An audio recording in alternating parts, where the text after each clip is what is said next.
So Bailey, what were your challenges related to audio when you started this basketball documentary? So my biggest challenges was because it started in January of 2020. It was like at the height of COVID, and you have all these basketball players playing without masks and like 2 hour long practices, getting really sweaty and like exhaling a lot.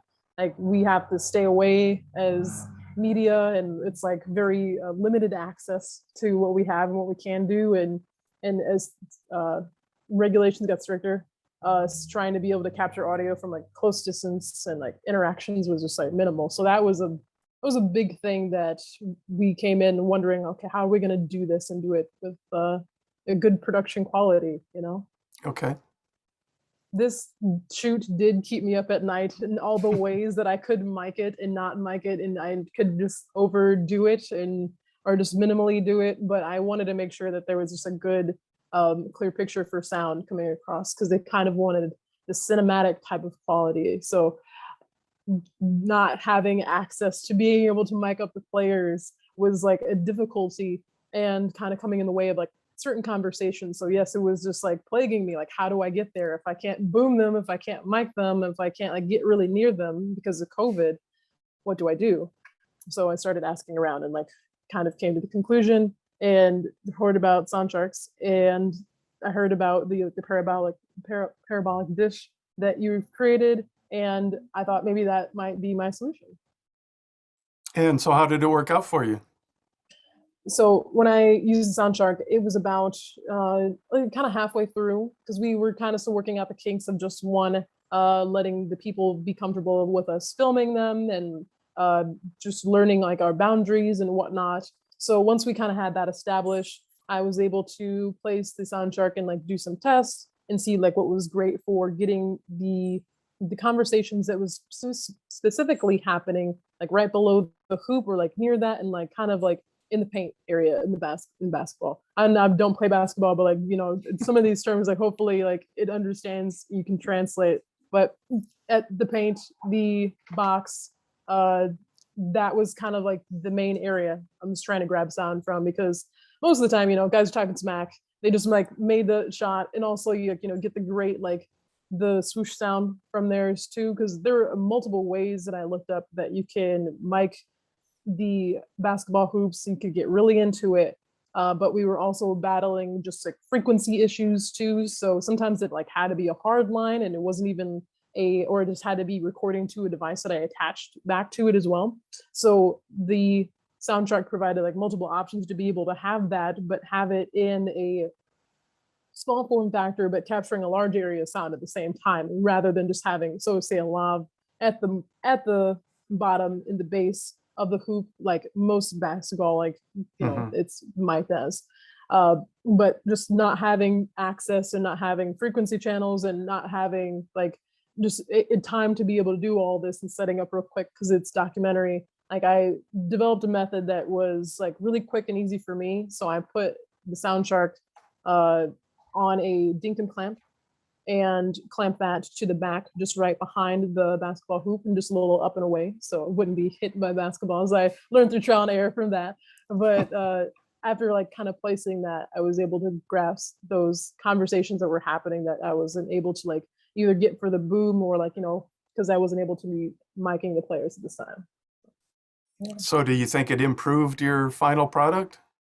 Yeah, it definitely did. And once things kind of we found more rhythm and they did become more comfortable with us, we were able to like boom some conversations, and I was able to actually move it to the outer edges of the auditorium. And since it was COVID and I was trying to get the sound of just the big empty stadium and like and how no one was here, and then sometimes they would have just maybe the coaches just out and about, and just getting that sound in addition to the really close sounds of me like miking and booming them and them just like yelling and whatnot, or music as they played in practice, it really helped round out that sound and kind of give more like that cinematic feel too, instead of just we only have this one pointed sound source and it's just the boom because that's all that's they're able to allow us. So it gave different options, and I felt happy that I was able to like give that for the documentary and for post to play around with.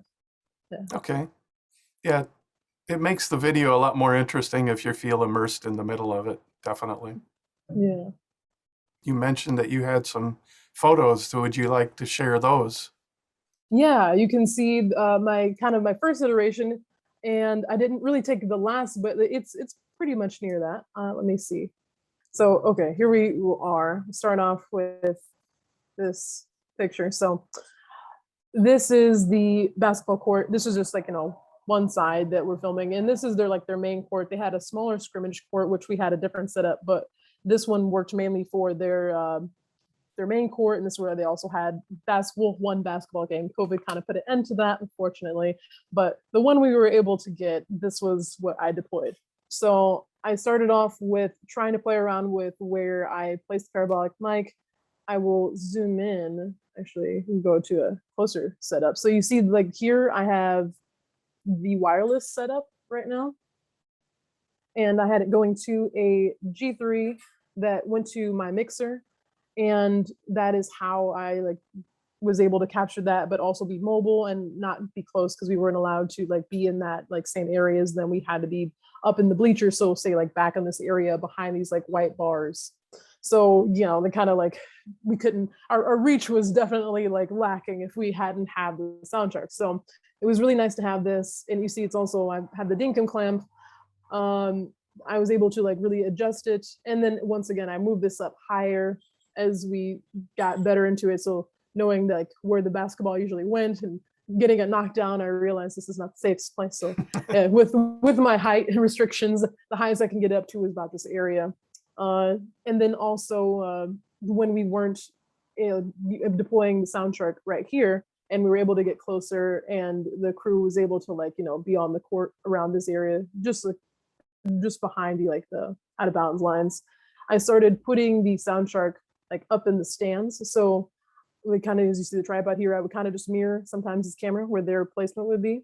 And I would also have the Soundshark here and just moving around, and the instructors and the coaches and the physical therapy, all the people would be kind of just below this area sometimes. So, and I would also kind of just capture some of just a little bit of their ambient chatter. I didn't really want to get full conversations. We weren't allowed to in certain times. So it was just a good mix adding to it. So getting the players and just all the yelling and whatnot when the music wasn't going. And sometimes music was a great, like I said, rounding out instead of just having just the boom audio and the basketball sound. So, but yeah, that was great. And then sometimes as you see this here, I did wire this once we were not able to deploy wireless. So that was an also great option to have. I got an adapter for that, so the lav can switch over. So, but yeah, that flexibility was very nice. So overall, is there anything that you would, say to someone that was considering a Soundshark and let's say on the fence about whether it will work for them or not?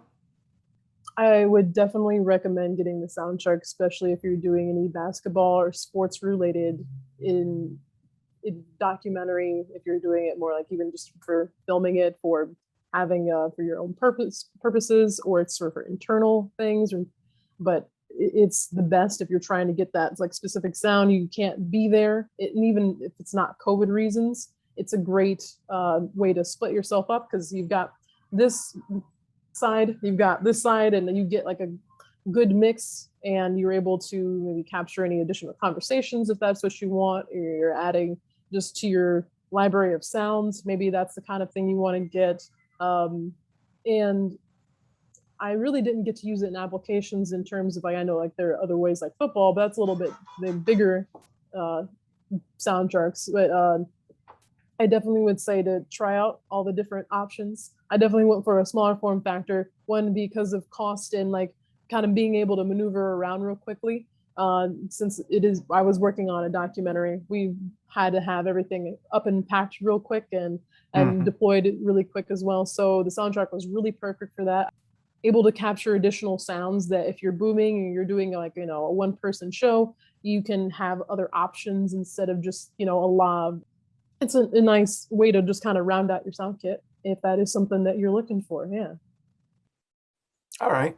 Well, again, thank you so much for your time, Bailey. I really appreciate it. Oh, thank you. I appreciate it too. Thanks for having a great product, and I liked using it.